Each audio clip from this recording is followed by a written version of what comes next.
Hey guys, welcome back to the Brandenburg Church of God on One Howard Drive here in Brandenburg, Kentucky. So happy that you could join us for another installment of our podcast where we talk about the Bible, theology, apologetics, what we believe and why we believe it as Christians. I'm Alex here again with our pastor Luke, and we wanted to unpack, you'd kind of presented this topic, and again, you know, we want to get into a lot of different things on these podcasts, and we'll go from topic to topic. Sometimes, like we had with a recent episode or two, you know, the topic might be solicited from, you know, the congregation, maybe a question that somebody brought up from the congregation, or maybe online, or topics we hope that you folks who watch will present to us. And then sometimes there'll just be something we'll be like, hey, that'd be a good topic to get into, or maybe the Lord will place something on our hearts to talk about. You kind of presented this topic, which honestly we could probably spend, as with most of these, 4, 5, 6 episodes just on this one alone. But how we conduct ourselves as Christians, how we should conduct ourselves in our day-to-day lives. Mm-hmm.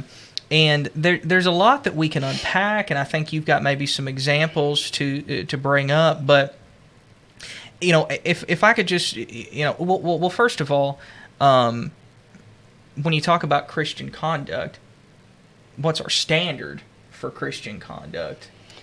Well, the ultimate standard is the Bible. You know, the Bible guides how we do what we do, why we do what we do, the motives behind what we do, and, the examples in life we should set. So the Bible is it. And what I hope to get out of this one and the next installment is, okay, that is the standard, but more accurately, that's where the standard's found, the Bible.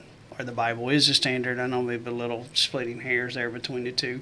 But what are they? What should a Christian do? How should he act? How should he conduct himself in business and interactions with people and all these other different things? I think that's a worthy thing to talk about. Yeah.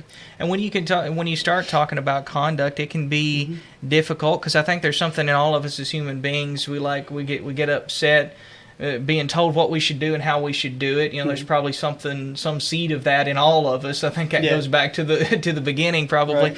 But what's important to note, and I think what we'll show maybe through Scripture and through some examples that we're going to talk about in this, is that our conduct, the reason that we should conduct ourselves in an appropriate way as Christians, is not only just for us, so that obviously we should honor God in everything that we do. We should be holy in our way that we live, in the way that we conduct ourselves to please God. But it also, there's an aspect to it where it's affecting other people. The way that we, as Christians, as people who are, going out and saying that we're believers, the way that we conduct ourselves, the way that we choose to live our lives, can have an impact and an influence on other people. That's very true. I knew somebody, I won't say the name of this person, somebody growing up who had a job for, it wasn't a private corporation, it was a government organization. And every week, this person would, let me call it what it was, would take some product from this government corporation he worked for. I'm trying to be very cryptic here, so I don't divulge who it is or what it was. But every week they would steal just a little bit. It just kind of trickled a little bit, and it was product, not money or cash or nothing. But over time it added up to hundreds and hundreds of dollars, if you take the value of it. I watched that when I was little, and I knew this person done that. And if you're not careful, to illustrate what you said, your conduct, thinking, well, it's just a couple dollars worth here, a few dollars worth there, it affects those little eyes looking at you, those other people. And then they think, well, that's okay. Then when that person grows up and gets a job, maybe they fall guilty to that. And, it grows to something more and bigger. What we do as Christians matters, my point. Yeah, well, there's so many avenues to this, because it can affect a lot of different people in our lives especially if we're acting in a way that maybe doesn't line up with the Bible, or we're not taking certain things seriously or what have you. It can affect how people outside of the Christian faith view Christianity. Yeah. It can unfortunately, especially if you're at a position of leadership within the church body, maybe a pastor or a preacher or a teacher or a council member, elder. Some churches have different titles and things like that. But someone who's supposed to be an authority figure, and all this is biblical. It can affect how other people in the church view you and view their responsibility too. Oh, well, they're a preacher, they're a teacher, they're an elder, and they're acting like this. I don't have to. Right. It can also affect children. Your children, other people's children. Children are huge, especially parents. Christian parents. I can't say this for everybody. I would say a lot. I want to say a vast majority, but that's somebody would argue with me on that. A lot of Christian parents do. I don't think realize the impact they have on their children. And the example they set by not praying. Children need to see you open your Bible. Children need to see you be dedicated to the Lord in attendance to church and other things. When they don't see that, I've heard some parents say, "Well, I'm not doing anything bad. I'm not setting a bad example." No, but your example of omission by not doing what you should be doing is just a big and sometimes even more impactful example to the children. You're teaching them a habit of not being faithful to God, whether it's in attendance or participating, whatever it may be. And sin, falling short, missing that mark, is not only just things that we're doing that we shouldn't be doing. Sometimes it's not doing things that we should be doing. It's that sin of omission. And you're totally right. I saw a quote one time a while back on Facebook or somewhere that I thought was really fitting along the lines of what you were just saying. It said, if church is optional to you, it will become unnecessary to your children. In other words, like what a lot of times what will happen with children is they'll elevate what they see their parents doing. So if you're like, you're just, right. Does that make sense? Like, it's not that sense. important. We'll just miss a few services, and then you look up and you haven't been to church in a month or two, and you've missed more than you've attended.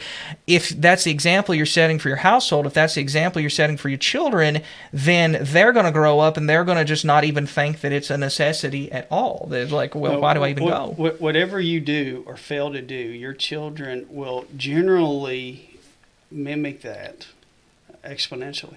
Yeah.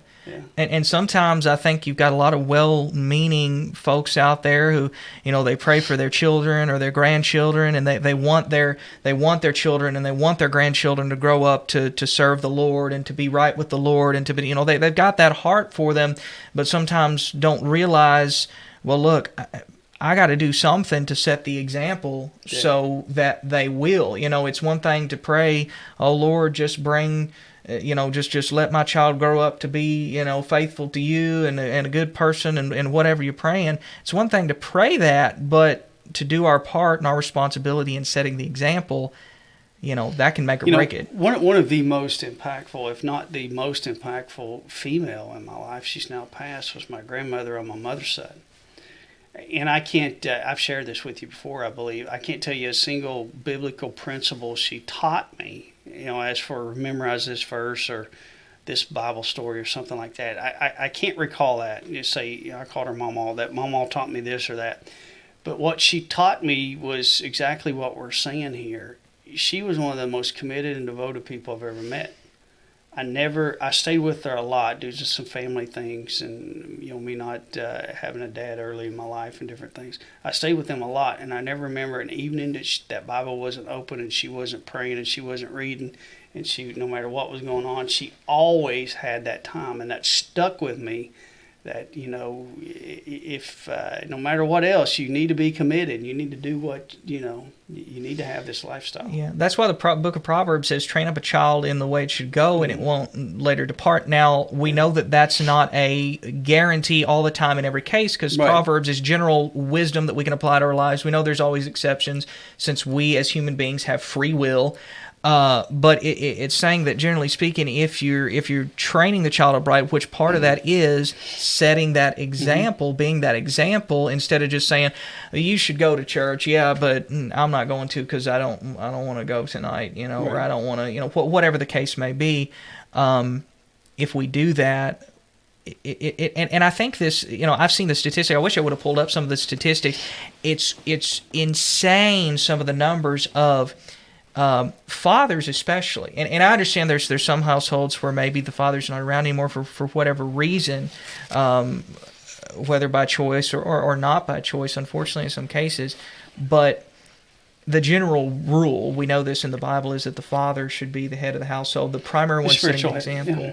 And those statistics, they show just, it's crazy, the statistics. Again, I don't know them off the top of my head. I just know that the numbers are huge in terms of if the father is leading and saying, we're going to church, I'm going to church, we're doing this, the household will be faithful, will be following, will be doing that. But if the father doesn't, those numbers go way down. If the father is not leading by example, doing what they're supposed to be doing, the numbers go way down for the whole family. I agree. And not only numbers go down, there's a whole lot of other things that decrease too. Yeah, absolutely. So the point, is conduct and how we conduct ourselves. And that's one example, parents and grandparents for children, set an example for children. It's also setting an example for non-believers or just people, in the community when we go out. How does that reflect on Christ? How does that reflect on God and on Christianity in general if we're not conducting ourselves? I remember a story a preacher, a pastor told me one time of going out to a ball game. And it was at this ballpark, and you may have heard this same story. Yeah. And this pastor, told me this story. He said went out to this ballpark watching some ball game or something, and there was I don't know if it was a parent or a grandparent or a bystander over there, and he was hollering and just cussing and cursing the refs and bleep bleep bleep this that every other word, and just acting a fool really.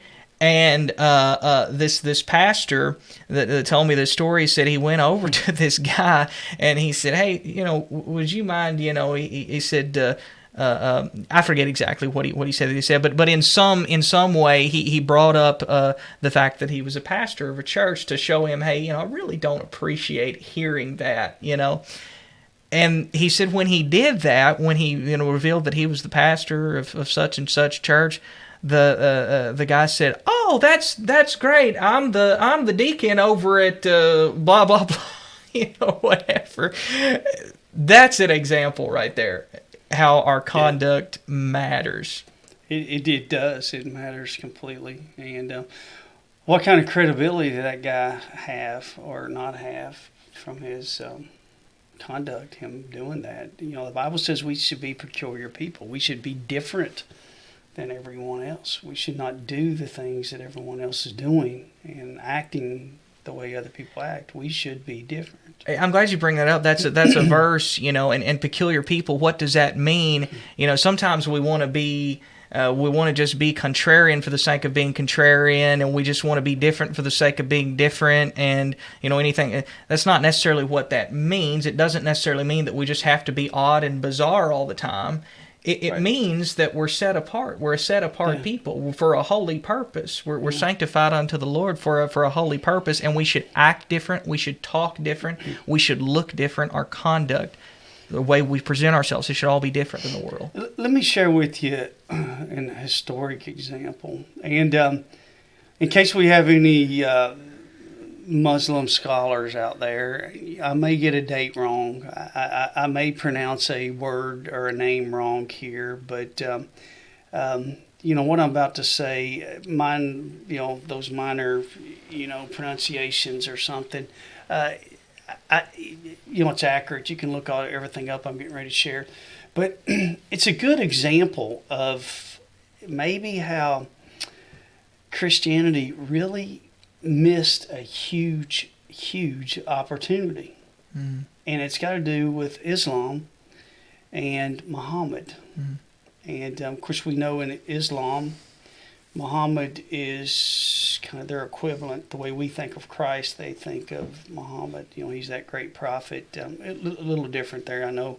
My Muslim friends may split some differences with me there, but just a good general way. I know it's not a straight crosswalk, but a good general way to think about it. When you think of Muhammad, Islam, think of Jesus to Christianity. But again, not perfect example there. But Muhammad, I want you to think about this. This young child, 2 years before Muhammad is born.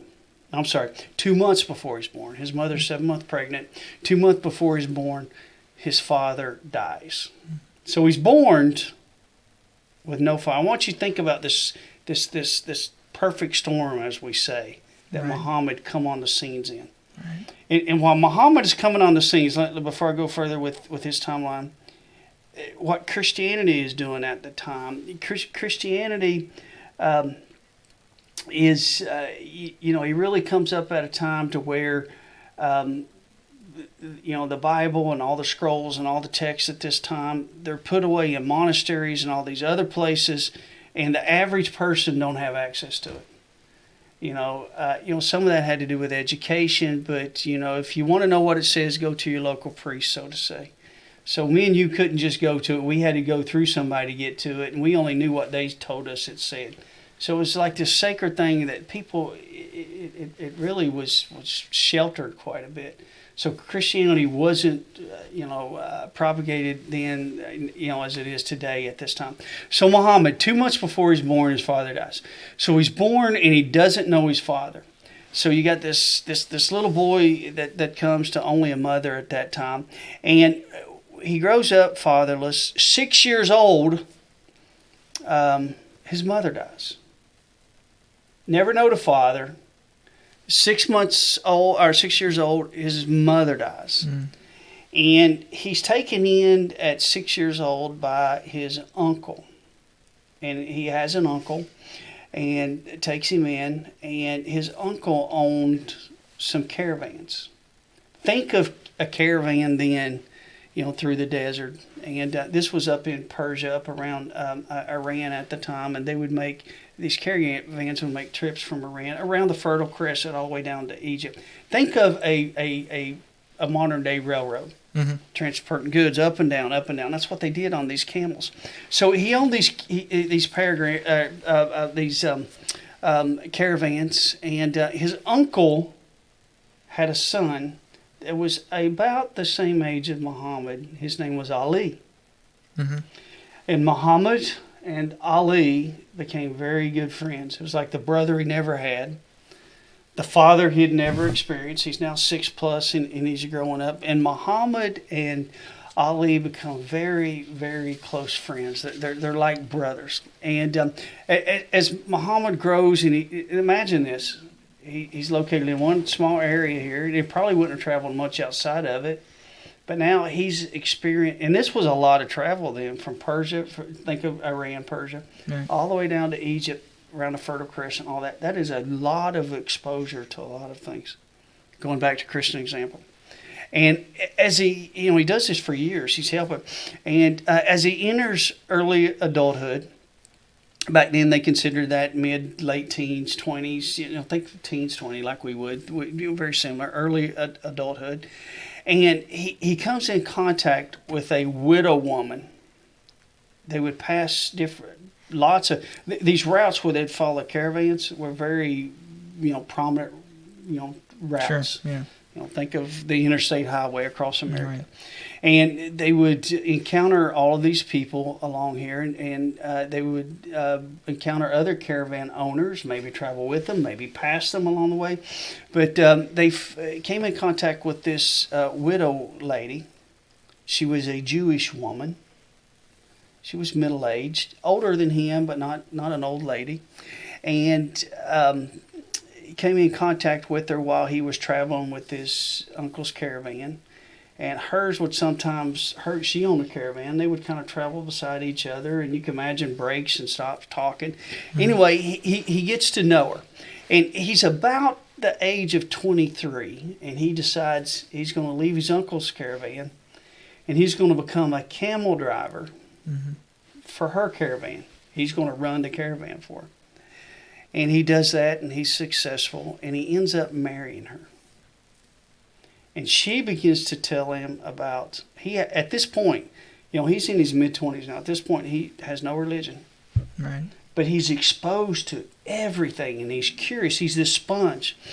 And and she starts telling him about and observing some of the practice of the Jewish custom, and they start talking about the afterlife and talking about all the things that, I can imagine. I kind of liken it to myself. I grew up in very rural West Virginia.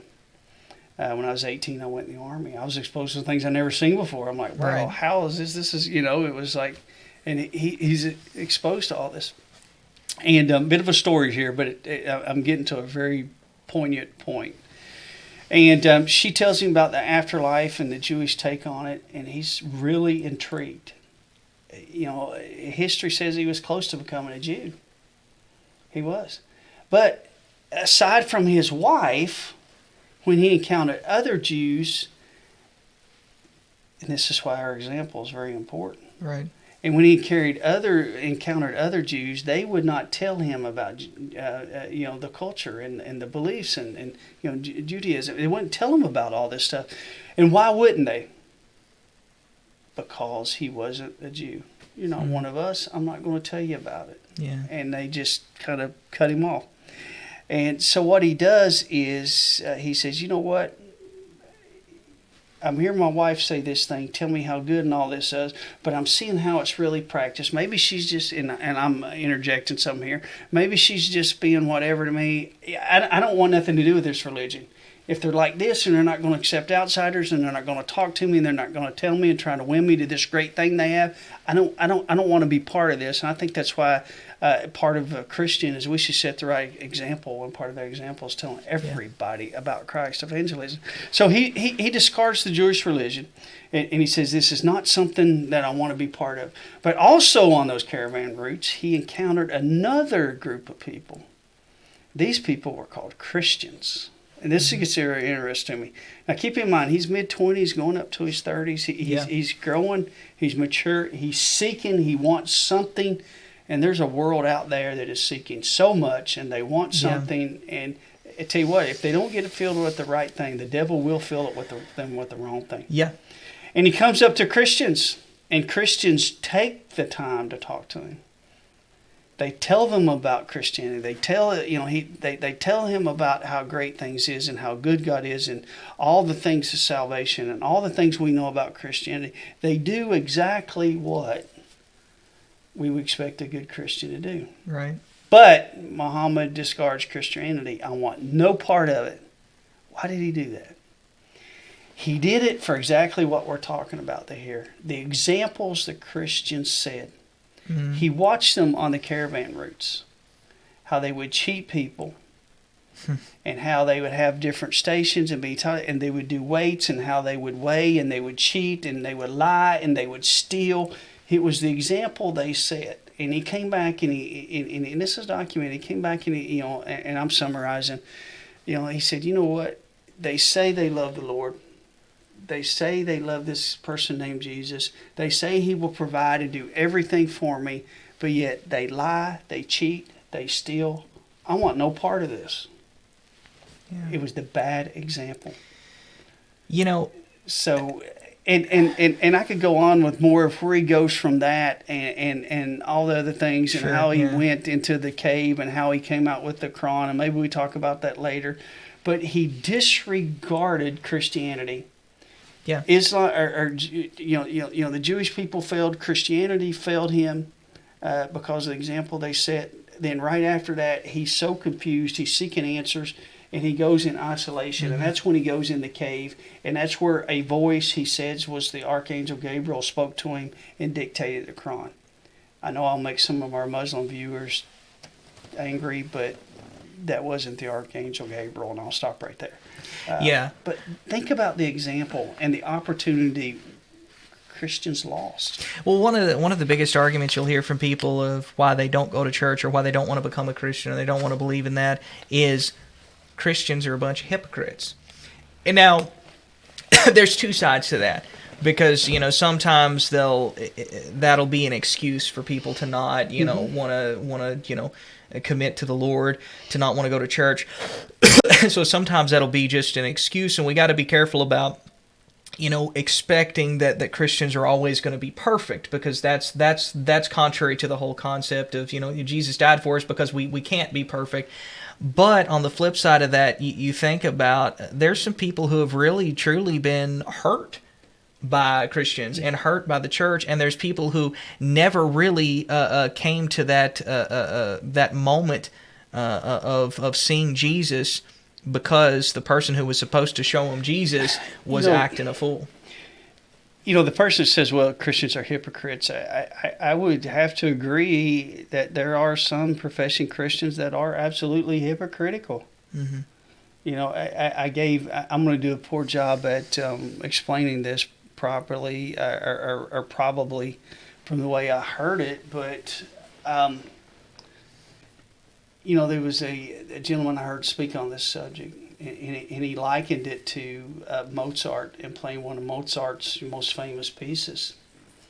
Mozart could play it perfectly, and some of the very classically trained, highly trained people could play it perfectly. And after listening to it, they're saying, man, that's beautiful. That's exactly the way it should be played. But if me and you got up and looked at the same sheet music and started to play it, there's a pretty good chance it wouldn't be played perfectly. Right. I can almost guarantee it. Yeah. That doesn't change the music. Mm. Because some people sit in church and play church, and they represent church wrong. It doesn't change what it is. We need to not judge, church and what Christianity is and what Christ represents, because there's a few people playing Christianity wrong. Yeah. And so now, with that established, what does that mean? What does the conduct mean? How should we conduct ourselves as Christians? And I think there's a whole lot of things we could unpack. I mentioned to you before we started recording this, there's a verse that I was thinking about. I think it's in Ephesians, where Paul said, it was maybe chapter 3 or 4 in verse 27, but he said, give no place for the devil. Give no place for the devil.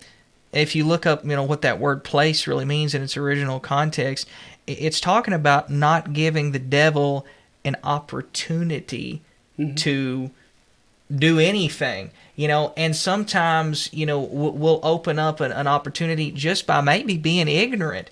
And maybe not knowing, and ignorant, understand what the word ignorant means. People may say that sounds harsh. Ignorant is not the same as stupid. Yeah.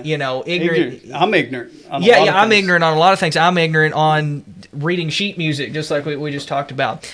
And so sometimes it comes from a place of just kind of being a little ignorant, not knowing the standard, not knowing, what we should do in this situation, that situation. That can open the door for the devil to get in and do something. But it's even worse when we know what we should do, and we know what the word says, and we know what the standard is, and we're still not doing it. That gives the devil such a foothold, such a stronghold in our lives and in the people around us, too. It does. You was talking about the place. That just reminded me of a minister I used to listen to. He's long since been deceased. He's from Corpus Christi, Texas, by the name of Lester Roloff. Some of you may know him. But his sermons shaped a lot of my approach to ministry and how I view things. Some things as black and white. But in one of his sermons, he was talking about this very thing, and he says, and I'm summarizing. He says, I keep my life myself so full, so when the devil comes looking around with his junk, I look him back and say, where are you going to put it? I'm full. There's no room here. Move on.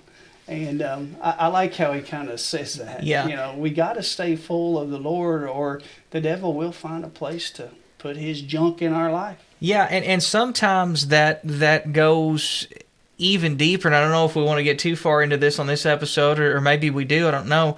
But sometimes that can go even deeper in giving the devil a place into things that may not necessarily be wrong or sinful per se for us to do, because a lot of times you'll hear that, well, I can do this, I'm a Christian, I can do that, it's not a sin. Okay, may not be a sin, but Don't mean it's right. does it give the devil a place to do something, to say something about Christianity? To you know what I'm saying on this? I know exactly what you're saying. Maybe you can elaborate a little bit. Yeah. Well, I think of it as kind of like armor. Anywhere we can get that. Well, like I spent quite a bit of time in the military. We wear stuff called body armor. It goes by different names, but in there in the vest we wear, we have a plate in the front that covers the chest and in the back that covers the back. And once that is hit the first time, you've got to replace them. Like if you have it on and you get shot, it'll stop most bullets. And if I had a pistol and I shot you, it would stop the bullet. But it does something to the plate, to where if you wore it and I shot you a second or third time, it's going to be less effective. To eventually the bullet's going to make it through. So anytime it was damaged, you replace it. And I kind of looked at what you're saying here. It may not be sinful, may not be wrong, but does it weaken you for the next, that weakens you for the next, that, oh my gosh, I just sinned? There's certain things we should guard ourselves against, and certain conducts we should do and not do. It's something, an example of this, and I think don't know if that was a good analogy. Yeah. Well, an example of this, I think, and I think you've talked about this. I've heard other ministers and preachers talking about this, and other Christians, and it's something that I kind of try to, to hold to in my walk and in my life, as someone who's representing Christ, as someone who is, especially as someone who's, gets behind a microphone or a pulpit sometimes or something like that to preach God's word. And again, we're talking about giving the devil a place, something that I would never do unless, I'd really, really have to be just sure that it's of God and led by the Holy Spirit to do this. But something I would mostly never do is if I'm by myself, giving a ride in my vehicle to a woman. I'm a guy. I'm married. I'm a married man. If I was single, I would probably say the same thing, though. I would never do that. Is it wrong for me sinful, I should say, as a Christian, to be in the car alone with another woman who's not my wife or my mother or something like that? Well, it's not sinful, no. But this is an example of, if I do that, what does that open up the door for the devil to say, to do? What does that open up for even temptation? Because, hey, look, I'm a human being, so that, I think that's kind of what I was getting to of giving the devil a place. It's not always something that is necessarily sinful, but if just because it's not sinful, does that mean it's wise? Wisdom. That's something I pray for. Two things I pray for all the time. Lord, give me wisdom. Lord, give me discernment. Just because something is not sinful, it doesn't mean it's wise. That's true. Yeah.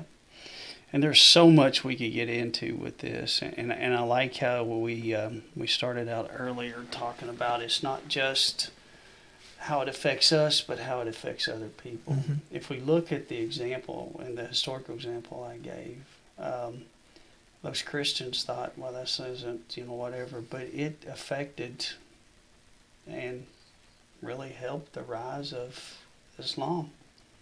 Yeah. Think about the example they failed to set. Did God ordain this from the very beginning to happen this way? I don't want to get into all that. I'm not God, but I do know as Christians we're called to set this certain examples through speech, examples through conduct, examples through business practices. If you're a Christian, and you should pay your bills.